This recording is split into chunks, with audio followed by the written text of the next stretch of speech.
Kylie and Steven here with Conic Sections, the mathematical tool you use in everyday life. From ice cream cones you eat, to the streets you drive on, to the clocks you see everywhere in your house, Conic Sections do it all. That's right, and if you don't believe us, we'll show you. Yes, we will.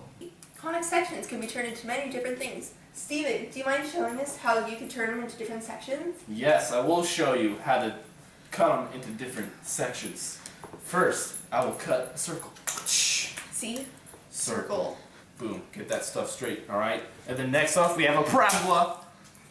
And I also cut it into ellipse at the same time, alright? This Parabola? is parabola, Parabolas. plural. And ellipse, singular. Right there. Shazam. Shazam. Magical stuff Bet happens. you didn't know that.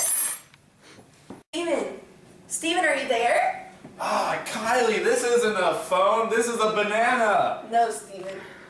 It's a parabola phone. So as you can see, there are many different instances in which parabolas are present in our daily lives. Take this door handle, for instance. It's two perfect parabolas. Yes, it is. And for today, we're going to show you a little something of how to find some magical stuff about a parabola. Let's say that the base is 8 inches long. 8 inches. And let's say that the vertex is 3 inches away from the base. 3 inches.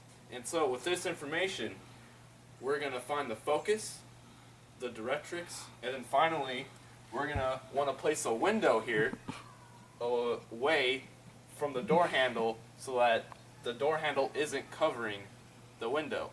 And we're going to place the window 1 inch away from the directrix. So, we took the points from 0, 4 to 0, -4 because together that would be a total of 8. And then we have from 0 to 3, so that's 3, 0 for peak to base. So then the equation is x equals a times y minus k squared plus h, which would be 0 equals a times 4 minus 0 squared plus 3. And those numbers come from this point and this point.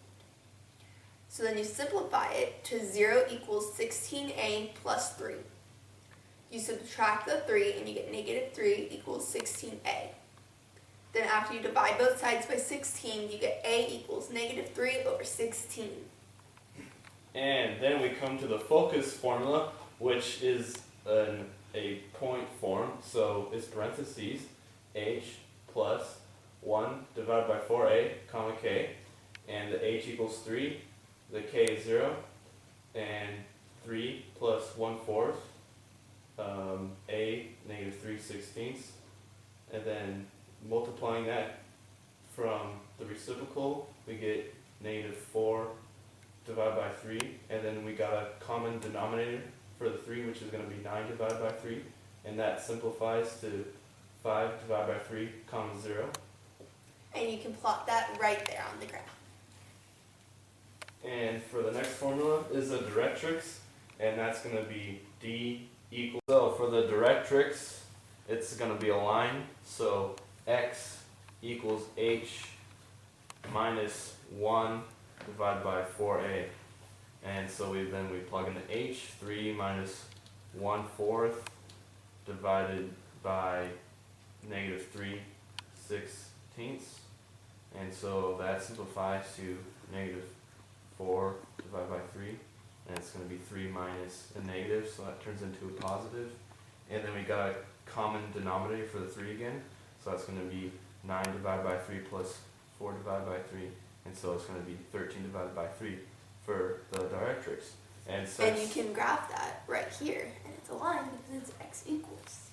And then to solve the problem, to find where we should place the window, we're going to add another inch. And so to get a common denominator, that's going to be 3 divided by 3 plus our directrix line, which is going to be 13 divided by 3 to get us 16 divided by 3 inches, which is also approximately 5.33 inches from the base. Ellipses are quite different from anything you've seen so far. They might seem like circles, but their special elliptical formula is quite different. Right now, we're standing in a rectangular backyard that measures 20 feet by 30 feet. We want to put an elliptical pool in with the maximum surface area. And then we want to fill the remaining corners of the backyard in with 7-inch deep concrete. How many cubic feet of concrete is needed? So we have our backyard plotted on the graph over here, and we placed the vertex, the center of origin, at 0, 0.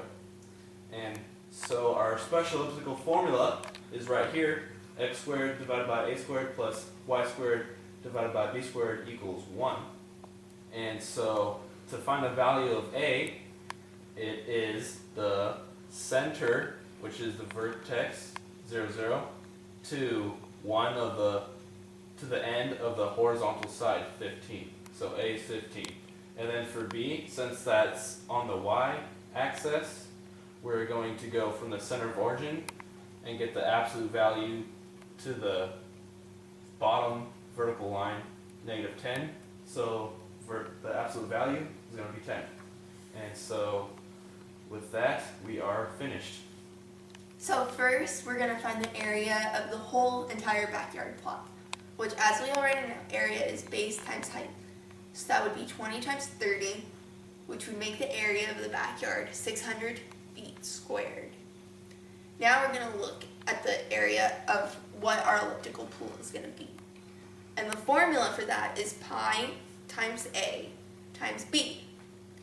So that gives us pi times the 15 times the 10.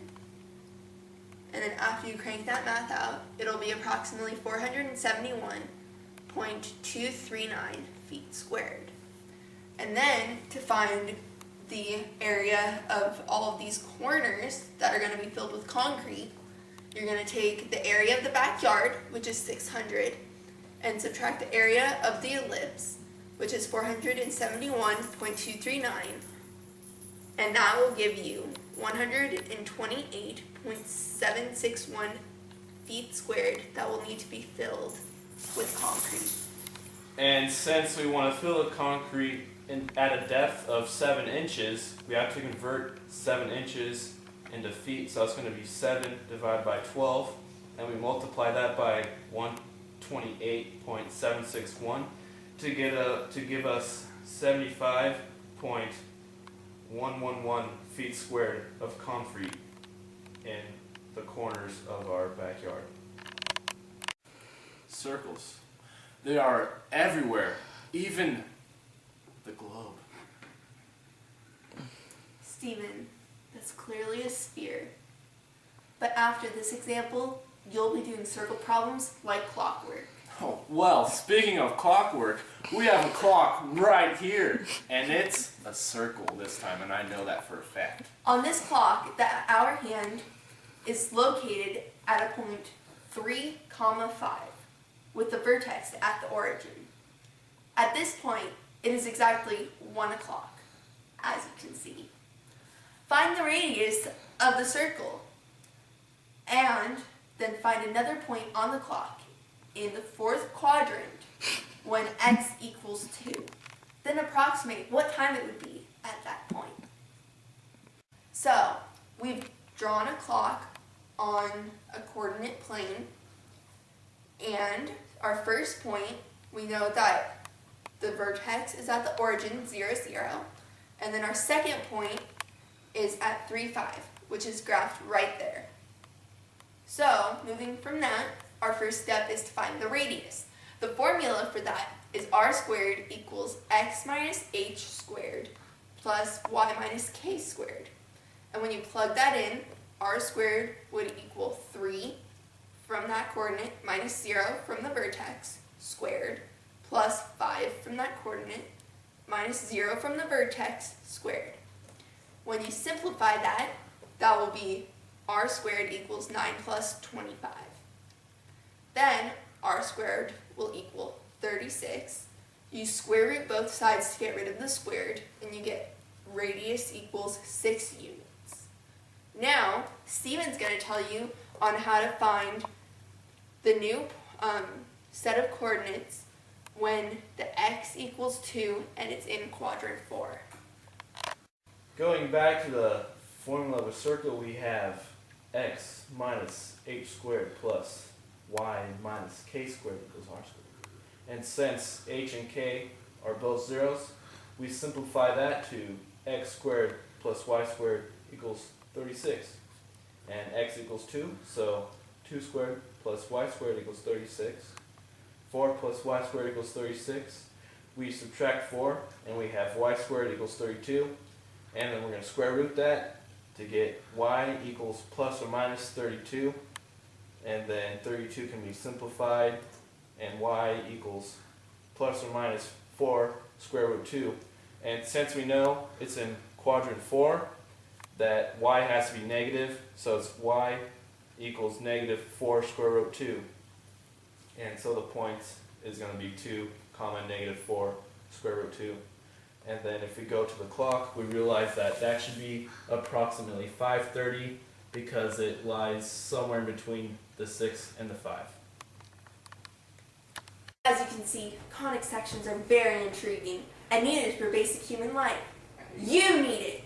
I need it. Your mom needs it. Your sister needs it. And I need it. These examples are only the beginning for what is to come. So do not waste your time with parent graphs because those are basically like your parents. And who wants to be reminded of their parents? I know I don't. And who would want to think about boring, straight, linear, lingering lines? Even saying it makes me feel like I only have one direction to go. So join us. Invest in our conic sections. There is always a future with parabolas, circles, and ellipses. You can begin your dreams with an easy investment of only $19.99. While you're investing, we're inventing. With your investment, you'll receive special access to more conic section releases and inventions so that you can be the smartest person around your block. Join now for only $19.99. Conic Sections. They'll point you in the right direction.